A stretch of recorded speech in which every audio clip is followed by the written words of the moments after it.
Good morning. Hello viewers, শুভ সকাল। সবাই কেমন আছেন? সকালবেলায় আজকে আমি আসলে ভয়েস ওভার দিয়েছি, আর তাছাড়া এই ভিডিওটাও সকালেই করা।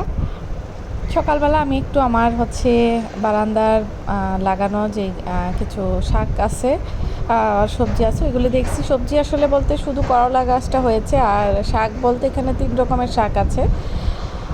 আলহামদুলিল্লাহ, আমি প্রায় 2 বছর যাবৎ এখান থেকে শাক 1 সপ্তাহ কি 15 দিন পর পর আমি এখান থেকে তুলতে পারতেছি আর খেতে পারতেছি। আর করলাটা আসলে এখানে আমি এমনি ময়লা ফেলেছিলাম, যে সবজির যে ময়লাগুলি এখানে দেই সার হিসেবে, ওই হিসাবে হয়। মাঝে মাঝে খাই, মাঝে মাঝে আমি তুলে ফেলে দিই, কারণ আমার শাকটা প্রায়োরিটি বেশি। আমার শাক খুব পছন্দের। আর এই বারান্দায় লাগানো যে শাকগুলি আমি রান্না করি, এগুলি বাজারের মতো হয় না, একদম সফট হয়, কড়াইতে দিতে দিতে একদম মিলিয়ে যায়, খেতেও অনেক মজা হয়। তো এই কারণে আমি এখানে শাকটাই ভালো করে একটু পরিষ্কার করে আসলে করার চেষ্টা করি, আর কোনো সবজি করি না। আর তাছাড়া আমার সময়ও হয় না বাচ্চা নিয়ে কোনো সবজি চাষ করলে, কিন্তু অবশ্যই সেখানে ভালো শ্রম দিতে হয় বা সময় দিতে হয়, যেহেতু আমার হাতে সময় নেই, তাই আমি জাস্ট এইরকম কয়েকটা শাক লাগিয়ে রেখেছি। কয়েকদিন পর পর পেরে খাই, তারপর আবার হয়ে যায়। সার কিন্তু আমি কোনো সার ইউজ করি না, শুধু সবজি, চাল ধোয়া পানি আর সবজিগুলি দেই।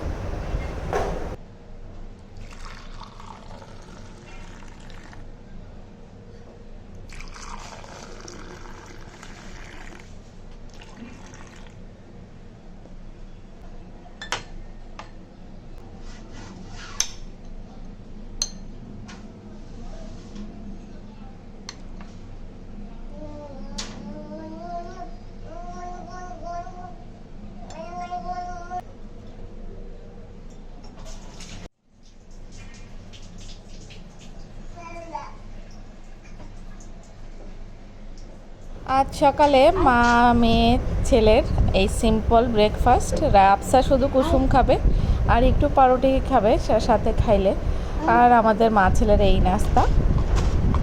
এমনি তো সকালে খুব ভারী খাবার খেতে পারি না। তারপর চলে আসলাম বেড গোছাতে। আর বেডের অবস্থা আসলে বলে লাভ নেই। আমার দৈনিক বেডশিট চেঞ্জ করতে হয়, কারণ দুইটা বাচ্চা কিন্তু বেডে থাকলে খাবার টুকটাক তো ওরা খাই বেডে বসে, ছোট বাচ্চা। আর রাবসাকে যেহেতু এখন একটু আমি হাতে খাবার দিই, ও হাতে খাওয়ার যেহেতু চেষ্টা করে, তো অবশ্যই বেড নোংরা হয়, তাই আমার দৈনিক বেড চেঞ্জ করতে হয়। আর এই কারণে বেডশিটের অবস্থা খুব জঘন্য হয়ে থাকে। কিছু করার নেই, বাচ্চাদের প্রায়োরিটি সবার আগে আমার কাছে, তারপর সব কিছু। আর যেই কারণে আমি কিন্তু ব্লগিং করাও প্রায় বন্ধ রেখেছি, কারণ সবার আগে আমার বাচ্চারা, ওদের সুস্থতা সবার আগে। তো এখানে রাবসার জন্য একটু ওর গরমে আমি চেষ্টা করি একটু খেজুর দেওয়ার এভাবে। আর খেজুরটা দেখেছি ও একটু পছন্দ করে, তো আমি খেজুর ভিজিয়ে রেখেছি, তারপর ওটাকে আমি ম্যাশ করে নিব, ওটা ছিলকা ছুলে। আর এখানে আমি একটু 3 চামচ সাবুদানা নিয়েছি একসাথে। আমি কিন্তু এখানে কোনো চিনি ব্যবহার করব না, জাস্ট এই দুটো একসাথে দিয়ে আমি রান্না করে নিব একসাথে। এভাবে কিন্তু বাচ্চাদের চাইলে খেজুর খাওয়ানো যায়। যারা যারা কখনো এভাবে খেজুর খাওয়াননি বাচ্চাদের, তারা এইভাবে খাইয়ে দেখতে পারেন। বাচ্চারা কিন্তু পছন্দ করে এইভাবে খেজুরটা। আর চুলার আঁচ আজকে অনেক কম, আমি ওইটুকু আছেই আমি রাবসার খাবারটা বসায় দিয়ে তারপর আমি রাইস কুকারে এখন চিকেন রান্না করব। রাইস কুকারে চিকেনটা রান্না করতে একটু সময় লাগে, তারপর কিছু করার নেই, যেহেতু চুলা আঁচ কম, তো আমি এখানে রাইস কুকারে বসায় দিলাম। ইদানিং গ্যাসের খুব প্রবলেম চলতেছে, দুপুরের টাইমে বিশেষ করে খুব কম হয়ে যায়, চাইলেই একসাথে 2-3টে তরকারি আমি দুপুরবেলা রান্না করতেও পারি না চুলায়।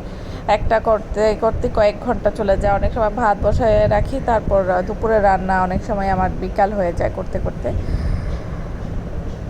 পুরো ঢাকা শহরেই কিন্তু আসলে এই অবস্থা।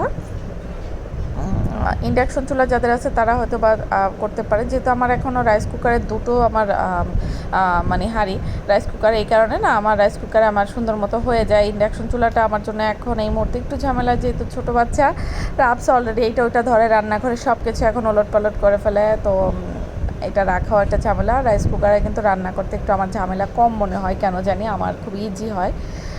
আর যেহেতু আমার 2টা হাঁড়ি আছে, সেহেতু আমি একটাতে রান্না করতে পারি তরকারি, আরেকটায় ভাত করতে পারি, এই কারণে আমার একটু ঝামেলাটা কম হয়। আর রান্নাটাও খুব ইজি হয়ে যায়। তো এখানে আমি এটা কিন্তু দেশি মুরগি রান্না নিয়েছি, আর আমাদের বাসার নিচেই বিক্রি করে, কেয়ারটেকারকে বলে দিলেই সে হচ্ছে ছিলে টিলে একদম সুন্দর করে দিয়ে যায়। আর অরিজিনাল দেশি মুরগি, কারণ হচ্ছে খাবার খেয়ে স্বাদ পেয়েছি তাই বলতেছি, কারণ আমরা অনেক সময় কিনেছি দেশি মুরগি, খেয়ে বোঝা গেছে যে ওগুলি দেশি মুরগি না, কিন্তু এইটা হচ্ছে খাওয়ার পর বুঝতে পেরেছি না এটা দেশি মুরগি। এই কারণে আপনার ভাইয়া কয়েকদিন পর পর এখন হচ্ছে বলে রাখছে যে দিয়ে মাসে অন্তত একবার করে 4-5টা দিয়ে যাওয়ার জন্য।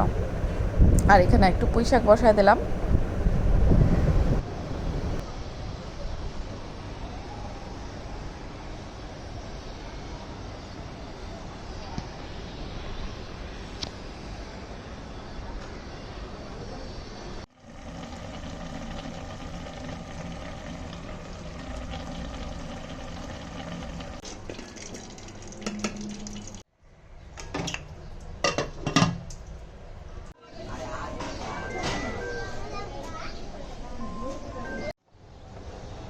রান্না শেষ করে বিকালবেলা একটু রাফসা রাইফ ওদের নিয়ে একটু বিকালে গিয়েছিলাম আমি বাইরে, তারপর চলে এসেছি।